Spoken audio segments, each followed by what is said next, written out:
സാധാരണ ഒരു butter cake ഉണ്ടാക്കുക എന്ന് വെച്ചാൽ ബീറ്റർ വേണം, പിന്നെ റൂം ടെമ്പറേച്ചറിലായിട്ടുള്ള ഇൻഗ്രീഡിയൻസ് ആയിരിക്കണം, അങ്ങനെയൊക്കെ ഒരുപാട് പ്രശ്നങ്ങളുണ്ട്. പക്ഷേ ഈ ബട്ടർ കേക്കിനുണ്ടല്ലോ, നമുക്ക് അങ്ങനെയുള്ള ഒരു പരിപാടിയില്ല. ബീറ്റർ വേണ്ട, എന്തിന് ഒരു മിക്സി പോലും വേണ്ട. നമുക്ക് അടിപൊളിയായിട്ട് ഉണ്ടാക്കിയെടുക്കാൻ പറ്റുന്ന കടയിൽ നിന്ന് വാങ്ങുന്ന ബട്ടർ കേക്ക് മാറി നിൽക്കും. അമ്മാതിരി ടേസ്റ്റുള്ള ഒരു കേക്കാണേ. നമുക്കതിനായിട്ട് ആദ്യം ഒരു ബൗളിലേക്ക് 2 മുട്ട പൊട്ടിച്ചൊഴിക്കാം. ഞാൻ ഫ്രിഡ്ജിൽ നിന്ന് ഡയറക്റ്റ് എടുത്ത മുട്ടയാണ്. അതിൻ്റെ പുറത്തെ ആ ഒരു നനവ് കാണുമ്പോൾ അറിയാൻ പറ്റുന്നുണ്ടല്ലോ. ഫ്രിഡ്ജിൽ നിന്ന് എടുത്ത മുട്ടയാണ്. അത് അതേപോലെ പൊട്ടിച്ച് ബൗളിലേക്ക് ഒഴിച്ചു കൊടുക്കുക. പിന്നെ പാത്രത്തിൽ നനവ് വേണ്ട കേട്ടോ, അതൊന്ന് ശ്രദ്ധിച്ചാൽ മതി.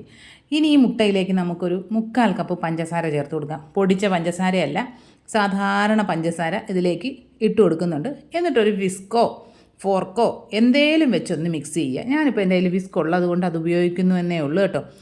ഇനി ഈ മുട്ടയും പഞ്ചസാരയും കൂടെ നല്ലതുപോലെ ഒന്ന് മിക്സ് ചെയ്തെടുക്കണം.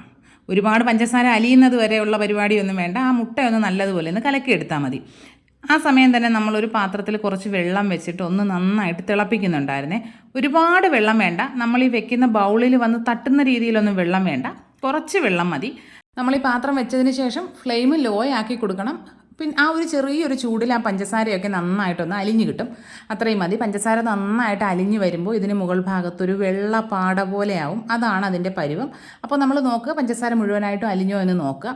പിന്നെ നമ്മൾ ഈ വെക്കുന്ന ബൗൾ എപ്പോഴും ശ്രദ്ധിച്ചോളുക. ഒന്നുകിൽ സ്റ്റീൽ ബൗൾ ഉപയോഗിക്കുക, അല്ലെങ്കിൽ നല്ല കട്ടിയുള്ള ഗ്ലാസ് ബൗളായിരിക്കണം യൂസ് ചെയ്യേണ്ടത്. ഞാൻ പണ്ടൊരിക്കൽ ഒരു ഡാർക്ക് കോമ്പൗണ്ട് ഇതുപോലെ മെൽറ്റ് ചെയ്യാനായിട്ട് വെച്ചിട്ടുണ്ടായിരുന്നു. ചൂടടിച്ചപ്പോഴേക്കും പാത്രം പൊട്ടി, എൻ്റെ ഡാർക്ക് കോമ്പൗണ്ടും പോയി, മൊത്തത്തിൽ നഷ്ടമായിരുന്നു അത്. അപ്പോൾ അതുകൊണ്ട് നന്നായിട്ട് ശ്രദ്ധിക്കുക. നമ്മുടെ മുട്ടയുടെ മുകൾ ഭാഗം ഒരു നല്ലൊരു വെള്ള കളറാവുമെന്ന് ഞാൻ പറഞ്ഞല്ലോ. വെള്ള കളറായപ്പോൾ നമ്മൾ ചൂടിൽ നിന്ന് മാറ്റിയിട്ട് പുറത്തെടുത്തതിന് ശേഷവും കുറച്ച് നന്നായിട്ടൊന്ന് മിക്സ് ചെയ്ത് കൊടുക്കണം. കാരണം ആ ചൂടിലിരുന്നിട്ട് ഈ മുട്ട ചിലപ്പോൾ കുക്കാവാനുള്ള സാധ്യതയുണ്ട്. അപ്പോൾ അതുകൊണ്ട് കുക്കാകാതിരിക്കാനായിട്ട് നല്ലതുപോലെ ഒന്ന് മിക്സ് ചെയ്യുക. ഇനി അതിലേക്ക് ഒരു 1/2 ടീസ്പൂൺ വാനില എസൻസ് ചേർത്ത് കൊടുക്കുന്നുണ്ട്. വാനില എസൻസ് ചേർത്തിട്ട് നല്ലതുപോലെ മിക്സ് ചെയ്ത് ആ ഒരു മുട്ടയുടെ മണമൊന്നും മാറിക്കോട്ടെ, ആ രീതിയിൽ നല്ലതുപോലെ ഒന്ന് മിക്സ് ചെയ്തെടുക്കണം. ഇനി നമുക്ക് ഇതിലേക്ക് ഡ്രൈ ഇൻഗ്രീഡിയൻസ് ചേർക്കാം. ഒരു അരിപ്പ വെച്ച് കൊടുത്തിട്ടുണ്ട്. അതിലേക്ക് 1 കപ്പ് മൈദ, 250 ml കപ്പിൽ 1 കപ്പ് മൈദ എടുക്കുന്നുണ്ട്. 1 ടീസ്പൂൺ ബേക്കിംഗ് പൗഡർ ചേർത്ത് കൊടുക്കാം. നമ്മളിതിലേക്ക് ബേക്കിംഗ് സോഡ യൂസ് ചെയ്യുന്നില്ല. 1 ടീസ്പൂൺ ബേക്കിംഗ് പൗഡർ ചേർക്കുന്നുണ്ട്. അത് രണ്ടും കൂടി നല്ലതുപോലെ ഒന്ന് അരിച്ച് ചേർത്ത് കൊടുക്കാവുന്നതാണ്. പിന്നെ നിങ്ങൾക്ക് ഒരു നുള്ളു ഉപ്പ് ഇതിൽ ചേർക്കാം. വേണമെങ്കിൽ ഇതിൻ്റെ കൂട്ടത്തിൽ അരിച്ച് ചേർക്കാം. ഞാൻ അല്ലാതെ ഇപ്പോൾ ചേർക്കുകയാണ്. ഉപ്പ് കൂടി ചേർത്തിട്ട് നല്ലതുപോലെ മിക്സ് ചെയ്തെടുക്കണം. ഒരുപാടിട്ടങ്ങ് കുത്തി ഇളക്കി മിക്സ് ചെയ്യരുത്. ഒരു സൈഡിലേക്ക് മാത്രം മിക്സ് ചെയ്തിട്ട് എടുക്കുക. അപ്പോൾ തന്നെ നമ്മുടെ ബാറ്റർ ഏകദേശം ഒരു തിക്കായൊരു കൺസിസ്റ്റൻസിയിലായിട്ടുണ്ട്. ഇനി നമുക്കിതിലേക്ക് കുറച്ച് പാല് ചേർക്കാനുണ്ട്. പാലൊക്കെ ചേർത്ത് വരുമ്പോൾ നല്ലൊരു കൺസിസ്റ്റൻസി ആയി കിട്ടും. ഇപ്പോൾ നമ്മൾ സാധാരണ തയ്യാറാക്കുന്ന ഒരു കേക്കിൻ്റെ കൺസിസ്റ്റൻസി ആയില്ലേ? അങ്ങനെ അല്ല കേട്ടോ ഇതിൻ്റെ രീതി. ഞാൻ ആ ഒരു സ്പാച്ചില വെച്ചിട്ട് അതിൻ്റെ സൈഡൊക്കെ ഒന്ന് നന്നായിട്ട് ക്ലീൻ ചെയ്തെടുത്തിട്ടുണ്ട്. ഇനി നമുക്ക് ഇതിലേക്ക് കുറച്ച് പാല് ചേർക്കണമെന്ന് ഞാൻ പറഞ്ഞിട്ടുണ്ടായിരുന്നല്ലോ. 1/2 കപ്പ് പാലെടുത്തിട്ടുണ്ട്. ഇതിപ്പോൾ സാധാരണ പശുവിൻ പാലായതുകൊണ്ട് ഞാൻ അതിനെ ഒന്ന് അരിച്ചെടുത്തതേ ഉള്ളൂ കേട്ടോ. 1/2 കപ്പ് പാലിലേക്ക് 100 ഗ്രാം ബട്ടർ ചേർത്ത് കൊടുക്കുക. ഒരു പാക്കറ്റ് ബട്ടർ അതുപോലെ അങ്ങ് ചേർത്ത് കൊടുക്കുക. അത് ആ ബട്ടറും റൂം ടെമ്പറേച്ചറിലൊന്നും ആയിട്ടില്ല, നല്ല കട്ടയായിട്ട് തന്നെ ഇരിപ്പുണ്ട്. അതിനെ നല്ലതുപോലെ ഒന്ന് തിളപ്പിച്ചെടുക്കുക. പാല് തിളച്ച് ആ ബട്ടർ ഒന്ന് മെൽറ്റായി വരുമ്പോൾ നമുക്കെടുത്ത് ഇതിലേക്ക് ചേർത്ത് കൊടുക്കാം. ചൂടോടുകൂടി തന്നെ ചേർക്കണം.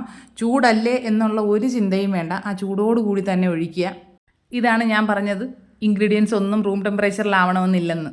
നമ്മൾ ആദ്യം ചേർത്ത മുട്ട തണുത്തതായിരുന്നു. ഇപ്പോൾ നമ്മൾ പാല് ചൂടാക്കി ഒഴിക്കുകയാണ്.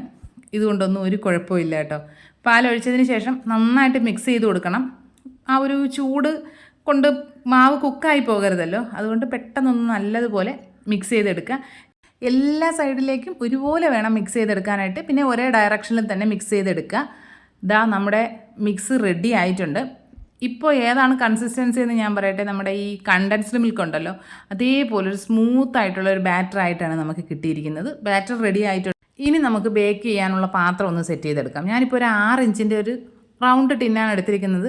നിങ്ങളുടെ കയ്യിൽ കേക്ക് ടിന്നൊന്നും വേണമെന്നില്ല, നമ്മുടെ സാധാരണ ഒരു ചോറ്റുപാത്രം ആയാലും മതി. അതിലും നന്നായിട്ട് കുറച്ച് ബട്ടറോ ഓയിലോ എന്തെങ്കിലും തേച്ചതിന് ശേഷം ഒരു ബട്ടർ പേപ്പർ വെച്ച് കൊടുക്കുക. ഇല്ല എങ്കിൽ മൈദയോ ഗോതമ്പ് പൊടിയോ കുറച്ചൊന്ന് ഇട്ടിട്ട് നന്നായിട്ട് എല്ലാ ഭാഗത്തേക്കും ഒന്ന് ഡസ്റ്റ് ചെയ്തിട്ട് ബാക്കിയുള്ള പൊടിയൊന്ന് തട്ടിക്കളഞ്ഞതിന് ശേഷം ഇതിലേക്ക് ബാറ്റർ ഒഴിച്ചു കൊടുക്കാവുന്നതാണ്. എൻ്റെ കയ്യിൽ ബട്ടർ പേപ്പർ ഉള്ളത് കൊണ്ട് ഞാനത് യൂസ് ചെയ്തു എന്നേ ഉള്ളൂ കേട്ടോ. ബട്ടർ പേപ്പർ മസ്റ്റ് ഒന്നും അല്ല. നമ്മുടെ ബാറ്റർ മുഴുവനായിട്ട് ഇതിലേക്ക് ഒഴിച്ചു കൊടുക്കാം. പിന്നെ ഈ സ്പാച്ചുലയുടെ കാര്യം പറയുമ്പോൾ പലരും ചോദിക്കാറുണ്ട്, ഈ സ്പാച്ചുലയുടെ ആവശ്യം എന്താണെന്ന്. ഇതാണ് സ്പാച്ചുലയുടെ ആവശ്യം. പാത്രത്തിൽ കണ്ടോ ഒരു തുള്ളി പോലും അവശേഷിക്കുന്നില്ല. അത്രയ്ക്ക് നമുക്ക് സ്പാച്ചുല കൊണ്ട് ക്ലീനാക്കി എടുക്കാൻ പറ്റും. ഇനി ഈ മോൾഡ് നന്നായിട്ടൊന്ന് ടാപ്പ് ചെയ്ത് കൊടുക്കാം. ഇതിലെ എയർ ബബിൾസ് എല്ലാം പോകണം. നിങ്ങളുടെ കയ്യിലൊരു സ്ക്യൂറോ എന്തെങ്കിലും വെച്ചിട്ട് അത് നന്നായിട്ടൊന്ന് മിക്സ് ചെയ്ത് കൊടുത്താലും മതി. ബാറ്റർ ഒന്ന് നല്ലതുപോലെ ഒന്ന് ഇളക്കി കൊടുത്താലും മതി. ഞാൻ ആ സമയത്ത് തന്നെ ഒരു വലിയൊരു അലുമിനിയം പാത്രം ഒരു റിങ്ങും വെച്ചിട്ട് ഒരു മീഡിയം ഫ്ലെയിമിൽ ഒരു 10 മിനിറ്റ് ഒന്ന് ചൂടാക്കാനായിട്ട് വെച്ചിട്ടുണ്ടായിരുന്നു. നമ്മുടെ സാധാരണ ഒരു അലുമിനിയം പാത്രമാണ് കേട്ടോ. ഇനി അതിലേക്ക് നമ്മുടെ ബാറ്റർ ഇറക്കി വെച്ച് കൊടുക്കുക. പാത്രം അടയ്ക്കുക. മുകളിലൊരു വെയിറ്റ് വെച്ച് കൊടുക്കണം. മീഡിയം ഫ്ലെയിമിൽ 20 മുതൽ 25 മിനിറ്റ് വരെ സമയമാണ് കുക്കാവാൻ എടുക്കുന്നത്. പിന്നെ നിങ്ങൾ ചിലപ്പോൾ ഏറ്റവും ചെറിയ ബർണറിലൊക്കെയാണ് കുക്ക് ചെയ്യാൻ വെക്കുന്നതെങ്കിൽ കുറച്ചുകൂടി സമയം എടുക്കും.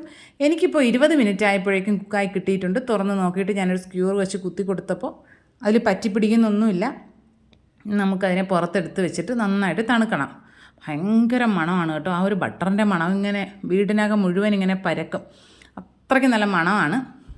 നിങ്ങൾ ഇതുവരെ ഇങ്ങനൊരു കേക്ക് തയ്യാറാക്കി നോക്കിയിട്ടില്ലെങ്കിൽ എന്തായാലും ഒന്ന് ചെയ്ത് നോക്കണം കേട്ടോ. അടിപൊളിയാണ്. എത്ര കേക്ക് ഉണ്ടാക്കാൻ അറിയാത്ത ആൾക്കാർക്കും ഉണ്ടാക്കിയെടുക്കാൻ പറ്റിയ നല്ലൊരു കേക്കാണ്. നല്ല സൂപ്പർ സോഫ്റ്റാണ്, സ്പോഞ്ചാണ്, ഭയങ്കര ടേസ്റ്റാണ്. വായിലിട്ടാൽ ഇങ്ങനെ അലിഞ്ഞില്ലാതായി പോവും. അതാണ് ടേസ്റ്റ്.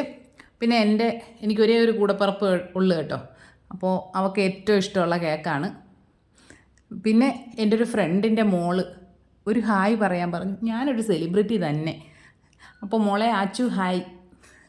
അപ്പോൾ എല്ലാ കൂട്ടുകാരും ട്രൈ ചെയ്ത് നോക്കുക. ഫീഡ്ബാക്സൊക്കെ കമൻറ്റ് ബോക്സിൽ അറിയിക്കുക. വീഡിയോ ഇഷ്ടപ്പെട്ട് കഴിഞ്ഞാൽ ലൈക്ക് ചെയ്യുക, കമൻറ്റ് ചെയ്യുക, ഷെയർ ചെയ്യുക, ചാനൽ സബ്സ്ക്രൈബ് ചെയ്യുക. ഇനി ഇതുപോലുള്ള അടിപൊളി വീഡിയോസുമായിട്ട് ഉടനെ തന്നെ വരാം. അതുവരെ ബൈ.